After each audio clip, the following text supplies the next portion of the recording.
কিতা আনছেন গো? দেখো সেই মাছটার নাম কি তাকাও তো। দেখো বন্ধুরা এটার নামটা কইও। এটার নাম আমি কইতাম নি না, তোমরা কইবা জানাইও কমন করে। দেখো কিতা বানাইবান এটা দিয়া? এটা দিয়া খালি খালি ভাতরি বানাইব, কেসকি মাছের ভাতরি। এটা হচ্ছে কেসকি মাছ।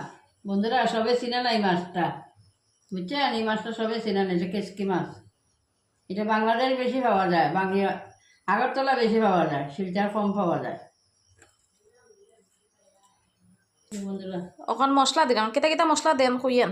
তো মরিচ, হলুদ, মরিচের গুঁড়া, হলুদের গুঁড়া, আর দিব কাঁচা লঙ্কা,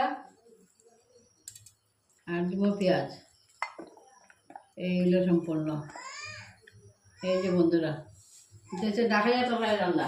সরষের তেল দিব, দিয়া মাইকা দিকে খালি খালি পাতলির মতন করাইব।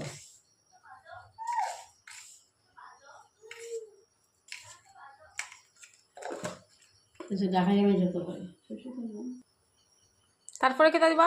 হয়তো সরষের তেল, বাস হয়তো তরকারি হয়ে গেছে। একবার একবার খাইয়া ঘরে কই এটা কিতা তরকারি হয়েছে। এই যে নিচে ডাকাইয়া মাংসের তরকারি, বুঝছেন বন্ধুরা? ডাকাইয়া মাংস এমনই বানায়, মাইকা জিকা ভাতরি। গরম গরম ভাতের সাথে খুব স্বাদ লাগবো খাইতে। গরম গরম জর্জরা ভাত হইতো আর কেসকি মাছের চচ্চড়া।